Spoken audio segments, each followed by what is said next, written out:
Hi, everyone. I want to welcome everybody for joining us. I know we're really busy in our lives, and I can't thank you enough for joining us tonight. My name is Cherise Polly. I'm the mental health lead at the Greater Essex County District School Board, and I'm so happy that we are in partnership with Maryvale in order to bring these great coping together caregiver seminars. Tonight, we have Beth Moretto, who will be presenting on managing daily stress. All right, Beth. All right. Thanks, Cherise. My name's Beth Moretto. I'm an individual and family therapist at Maryvale.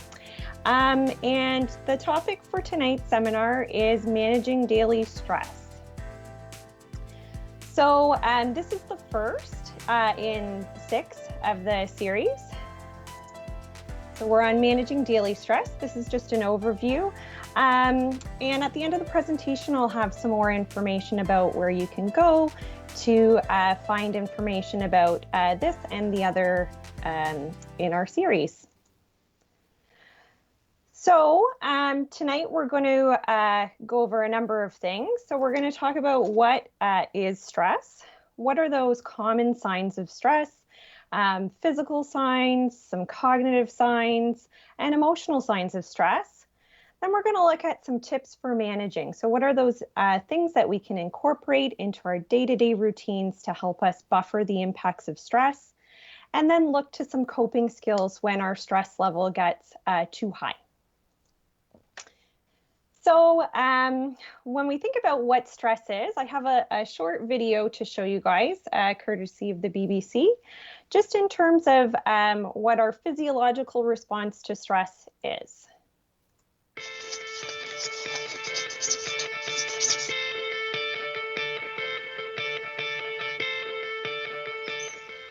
Watch this.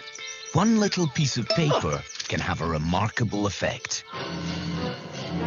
Stress is stressful.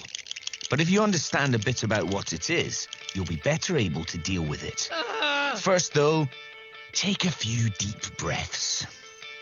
In fact, do that anytime you feel stressed. It helps.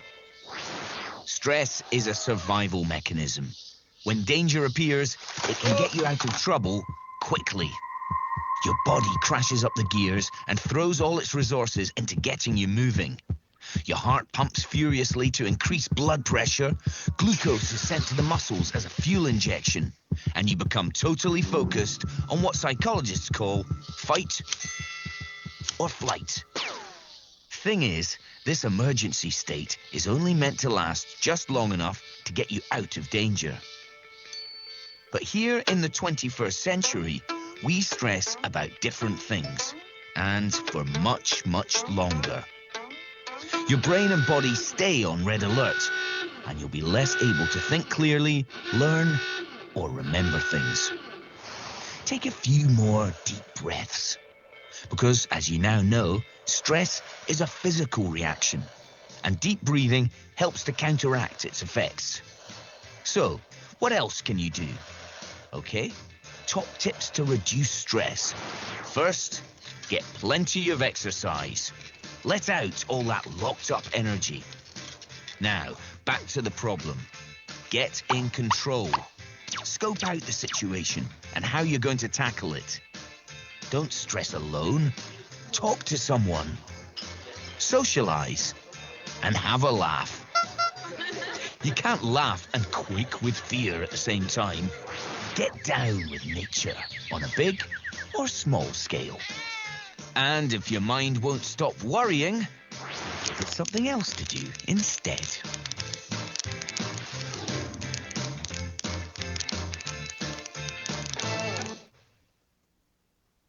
All right, so now we know from that short clip that stress is our body's natural reaction to changes in our environment.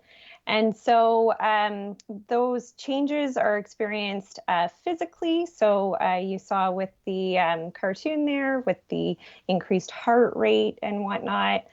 We can also experience those changes to our body mentally or cognitively, and also emotionally. And so we're going to spend a little bit of time talking about some triggers for stress, and also what exactly some common signs of stress are for people. And we do that because when we increase our awareness about what's creating stress for us and our body's responses to stress, that helps us to be in a better position to manage and to cope.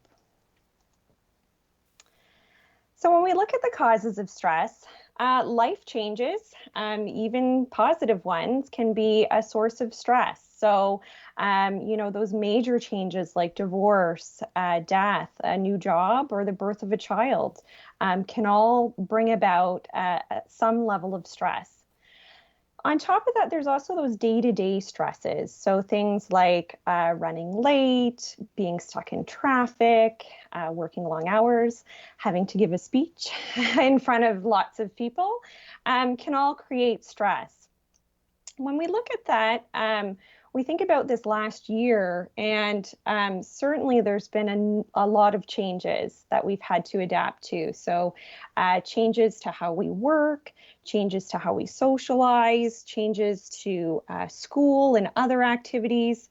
So it really makes sense that when we're coping with all of those changes on top of maybe some other stressors that we might have, that potentially there is that increase in stress for all of us, just given all that we've had to deal with in the last year. So we look at the physical signs of stress. So what are those physiological changes that happen in our bodies that are signs for us that we're feeling stressed? So these are certainly some common signs of stress, but it's not an exhaustive list. And everyone's signs are a little bit different. So what might happen for me might be different for others. But some common signs are headaches, low energy, tense muscles. So often we'll have some tension in our neck and shoulders in particular when we're carrying around some stress. We can experience upset stomach when we're feeling stress. As well as we saw in the video, rapid heartbeat. So that's part of that fight-flight response. Difficulty sleeping. So troubles falling asleep or staying asleep might be signs of stress, and grinding teeth. So some mental signs of stress or cognitive signs of stress might be difficulties concentrating. So we might have a hard time attending to the tasks that we need to do. Forgetfulness. So if we're someone who's maybe very typically on top of things and we're noticing that we're having a hard time keeping track of all of those loose ends, that might be stress related as well. Likewise, disorganization. So having a hard time organizing yourself, racing thoughts. So having lots of worry thoughts can be a sign of stress, and also increase in negative thinking. So maybe you just notice that you're really attending to all the negative parts of your day and are tending to look at the glass half empty, if you will. So some emotional signs of stress are increased irritability, agitation, sadness, anxiety. We might find that we're having mood swings or those rapid shifts in mood. A hard time relaxing. So when we do get the opportunity to unwind, we're having a very hard time allowing ourselves to relax. And loneliness can also be a sign. So now that we are increasing our awareness around, what are those potential causes of stress for us and what might be happening to our bodies, we can look at managing. So we're going to go over some things that we can incorporate into our day-to-day life that can help our bodies be in the best position to cope and also to help us buffer the negative impacts of stress. So one of the things that we can do is make sure that we're getting good sleep. So some tips around getting good sleep are turning off that cell phone before bed. So there's a number of reasons why phones and other electronics can interfere with sleep. One is that they're very stimulating for our brains. And so if we're trying to relax and fall asleep, But then we're stimulating our brain with a phone or a tablet. We're really working at cross purposes there. The other thing is that the light that's emitted from cell phones or tablets actually can interfere with our body's natural production of melatonin, which is important for us in terms of regulating our sleep wake cycle. So that is what helps us to feel sleepy when it's dark out. Likewise, having a good routine before bed can help with sleep. So it doesn't have to be a lengthy routine, but doing more or less the same thing before bed will help our bodies signal that it's time to relax and fall asleep. So we are creatures of habit, and having a good routine can really support us in falling asleep and staying asleep. Some people find it helpful to have a warm bath or shower before bed, and that there is some evidence that going from warm to cool actually can help enhance our sleep. We also want to set the stage for good sleep. So that means sleeping in a cool, dark room. So making sure that our actual sleep environment is conducive to a good night's sleep. Some other things that we can do is avoiding caffeine later in the afternoon. We know that if we're having coffee or other caffeinated beverages or foods, that can alert us and make it very difficult to fall asleep when we're wanting to. Another tip is to avoid naps.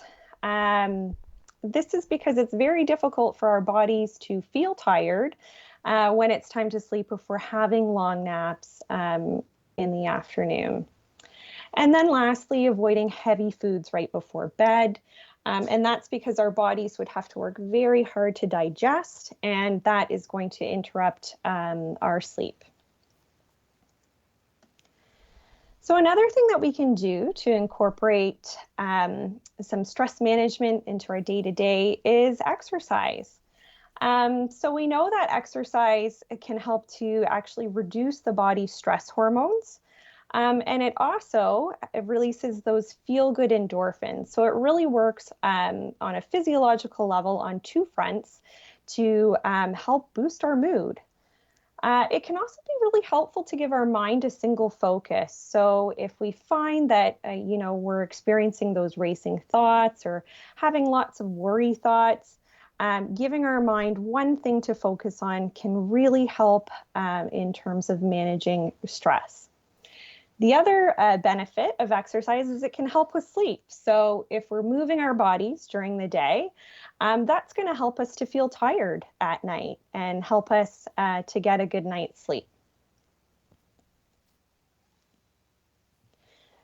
Another thing that we can look at is healthy eating. So what are we putting into our bodies? And we want to look at kind of food for our mood, right? So looking at eating regular meals to help us maintain those energy levels. So, if you think of it kind of like gas in a car, you want to make sure that you're topping up so that you have fuel to get you through the day and do all the tasks that you need to do. Another thing we can look at is looking to incorporate more whole foods and really trying to limit those ultra processed foods in our meals. It just helps our bodies to have the nutrients that it needs to work really well, and it also helps to buffer the impact of stress and improve our mood. As well, eating a range of colorful fruits and vegetables can help keep us healthy, and looking to eat fiber-rich foods. Another thing that's really important in terms of buffering the impacts of stress that we know is maintaining social connections. So that's something that's been increasingly difficult in the last year, but is also increasingly important for us. So looking at ways that we can safely connect with friends and families so that we're maintaining that social connect that helps to keep us well. So looking at making time to connect with friends and family, that might look different these days. That could, look like a video call or, another way that we can connect virtually or at a safe distance with friends and families. Looking to join groups or activities to find others who might have similar interests, and volunteering. So all of these things might not look the same as they did a year ago. And we just have to recognize that we need to look to incorporate these as best we can, given the current guidelines to keep everyone safe. So volunteering might look like, shoveling for an elderly neighbor or writing cards for those who are in long-term care facilities. Doing those nice things for other people really helps us to step outside of ourselves to help us gain a different perspective. And it just feels really good to do something nice for somebody else.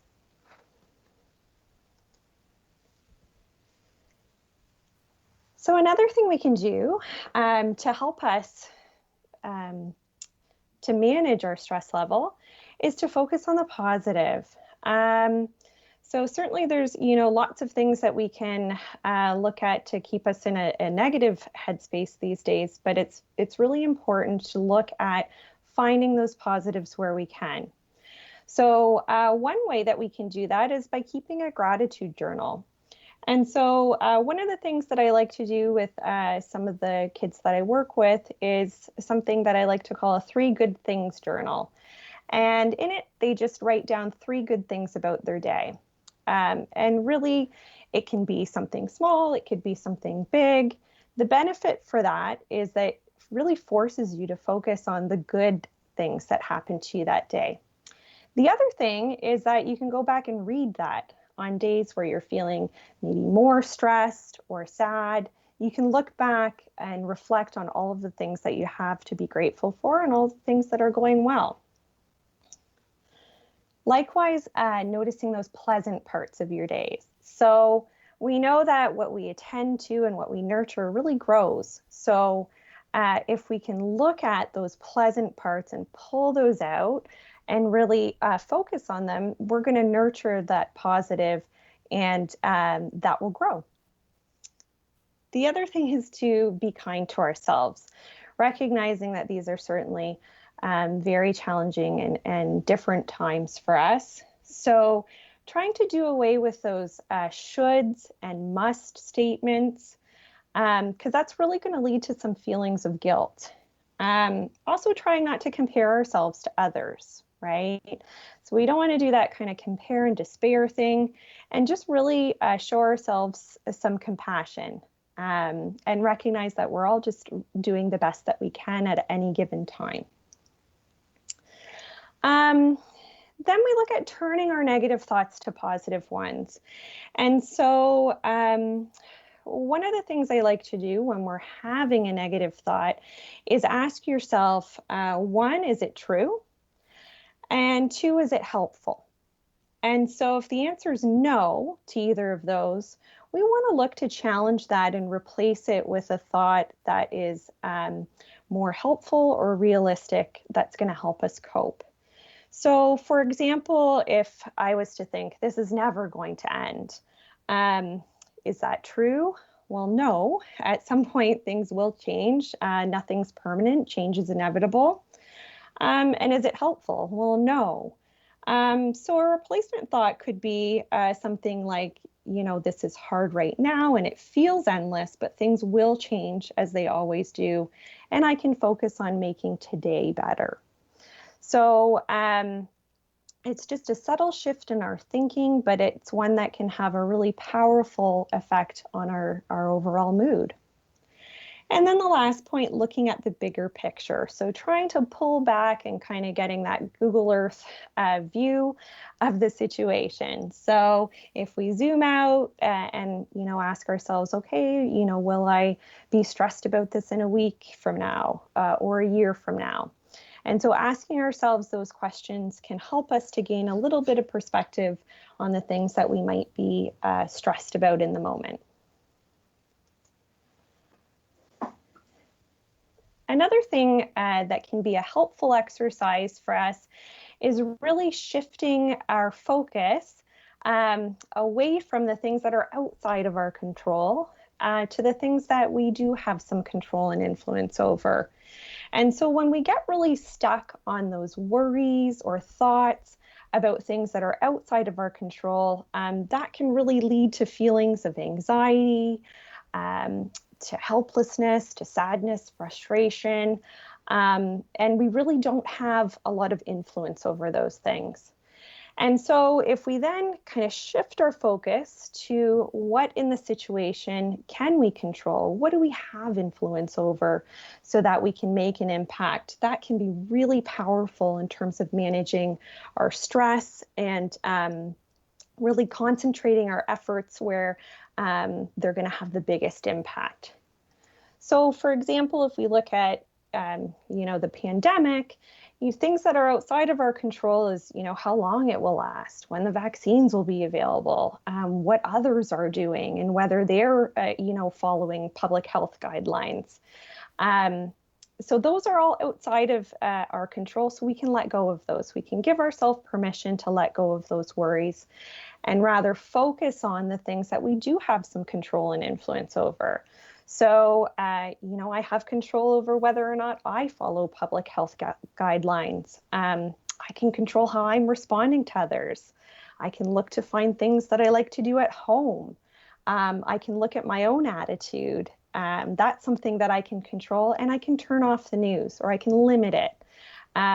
Because with the endless news cycle, we're really bombarded with lots of news all the time, and that can be very overwhelming. So to try and contain that for ourselves so that it doesn't become an overwhelming worry. Another thing we can do is to learn to relax. So in that video, you saw the little cartoon stick man taking some deep breaths. That is really powerful in terms of helping to counteract that physiological response that we have to stress. So really taking those deep breaths in can trigger our body's natural response system to start calming down. Another thing that we can do is practice mindfulness. And so some of you might have heard about mindfulness. It's something that's being talked about a lot these days. And so mindfulness is really just the practice of paying attention without judgment to right here, right now. And so the idea is that when our thoughts wander to the past frequently, that can really create some feelings of sadness or depression. And when our thoughts wander too much to the future, that can create feelings of stress and anxiety. And so rather than dealing with 3 sets of emotions at any given time, we can really simplify things for ourselves and just focus on right here, right now, because that's all we really have to worry about is the present moment. And so helping to ground ourselves in the present moment can really help to ease those feelings of sadness and anxiety and simplify things for ourselves. Taking a mental vacation. So that's kind of exactly how it sounds. We all can't go anywhere right now, so we might as well take a vacation in our mind. And so we can imagine ourselves in a relaxing setting.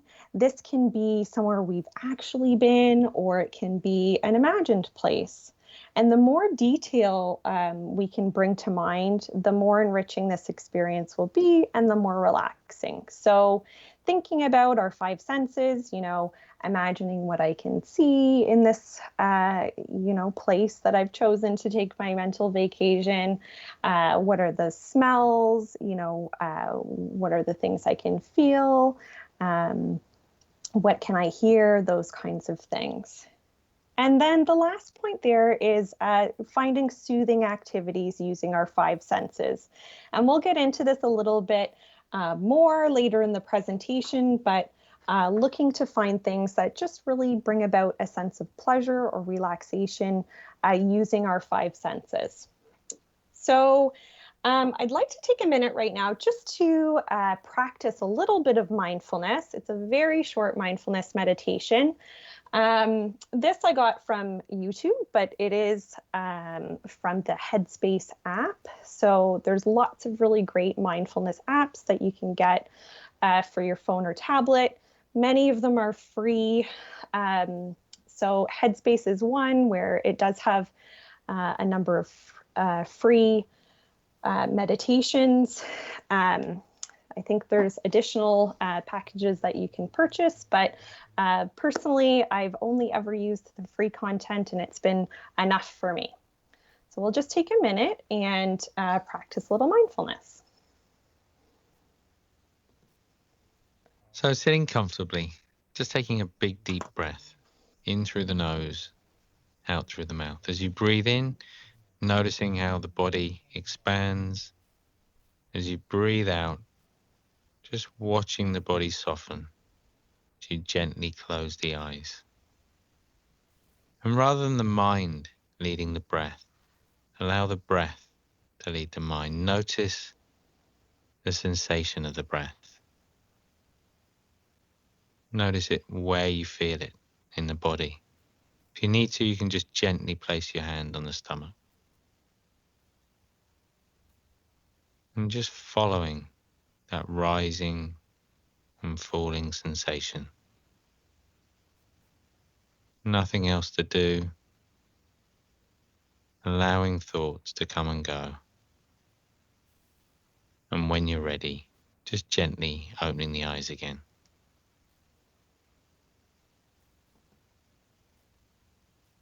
Now that we're all nice and relaxed and grounded, we'll move on to the next slide. So another thing we can do is look for the causes. So some of the sources of our stress can actually be problem solved. So when we look at what's creating stress for us, there are some things that we can actually work to help problem solve. So things like paring down our to-do list and really just prioritizing what absolutely needs to be done can help us when we're feeling very overwhelmed. As well, learning to say no so that we're not taking on too much can be really helpful in terms of giving us that space so that we don't have too much on our plate at any given time. We can delegate, we can ask for help. And so it's important to reach out and ask for the help. People aren't mind readers, so you might have to be really specific about what it is that you need from others. Another thing we can do is adjust our expectations of ourselves. So avoiding that perfectionism and being okay with good enough.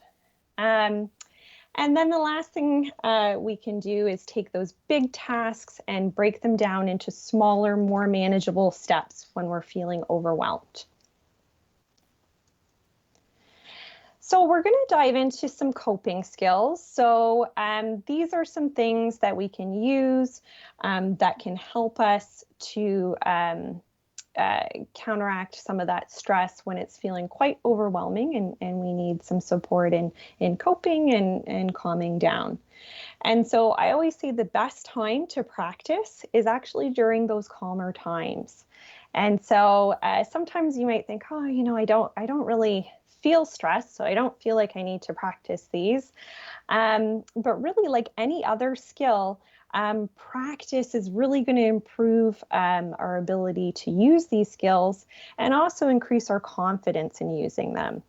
And so if you think of it like any other skill, like learning to play a song on the violin, we wouldn't learn it once and then expect to be able to play a concert, right? We know that repeated practice really helps us to get better at it so that we can draw upon those skills when we really need them. So one of the coping skills that we can use is self-soothing. So I had mentioned this before, and that's really just comforting yourself using your five senses. So thinking about, creating a list for yourself or, even having these items handy that really help us to bring a sense of comfort using our senses. So for touch, we might use, a stress ball or have, a nice warm blanket. We might have cozy PJs that we like to curl up in at the end of the day. And we might, really take comfort in a hug from a loved one. Hearing. So creating a calming playlist that we can use, or using some of those guided meditations can really be helpful in comforting ourselves. Looking at our sense of sight, so looking at, happy pictures, snow globes. We can, watch a nature documentary, whatever it is that you find comforting using that sense.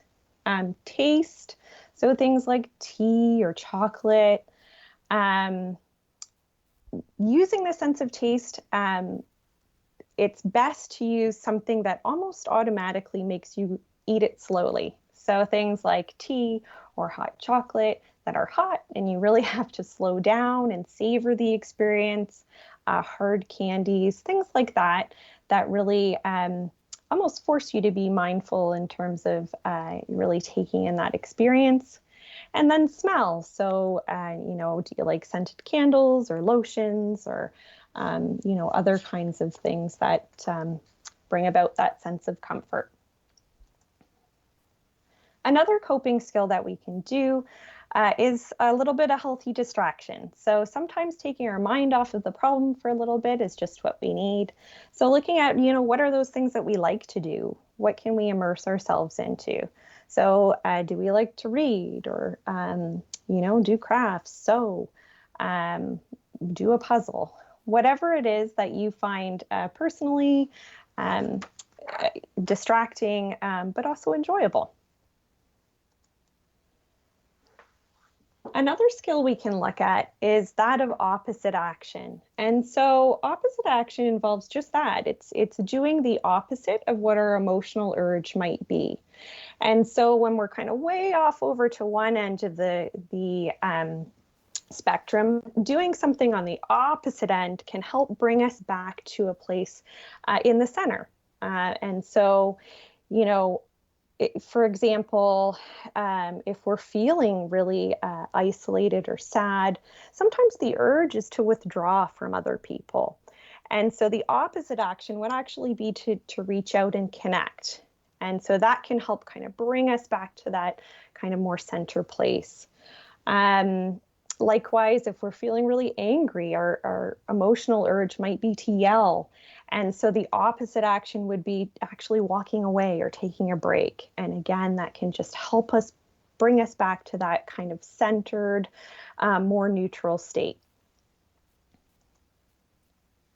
We talked about mindfulness. So you can certainly download apps, or they have, free meditations on YouTube as well. Or you could do your own, just focusing on your breathing. So you can do some of those breathing exercises, taking a mental vacation. Again, it's just about grounding yourself in the present moment to help us feel calmer and more relaxed.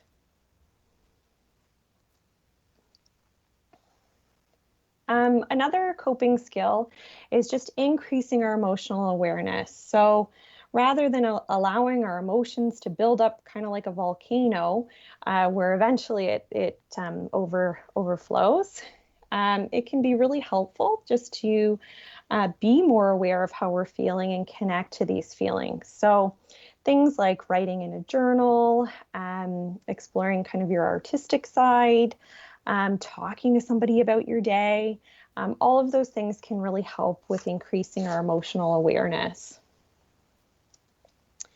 If we find ourselves in a mental health crisis, it's important to know that there are supports available. So, when we've tried our coping skills and we're experiencing a crisis, there are things that we can do. So, reaching out to family members or friends. There's the Crisis and Mental Wellness Center, where they have walk-in services. There's also the 24-hour crisis line that we can contact. And certainly if there's an emergency, going to Windsor Regional Hospital ER Olette campus, if you're experiencing a mental health emergency, or calling 911. And so kind of if we were to lay out our own personal plan, it might look something like this. You can certainly, put in whatever works for you. This should be like a personalized coping plan that you can use when you need to. So for more information about the series, you can visit the Maryvale website or the Public Board website. I hope you guys were able to gain a little something out of this and hopefully some good tips for you guys to manage your stress right now. These are just a list of some references and resources used to help create the presentation. And I really appreciate you guys being here. And there are a number of different seminars in the series, so feel free to sign up for more.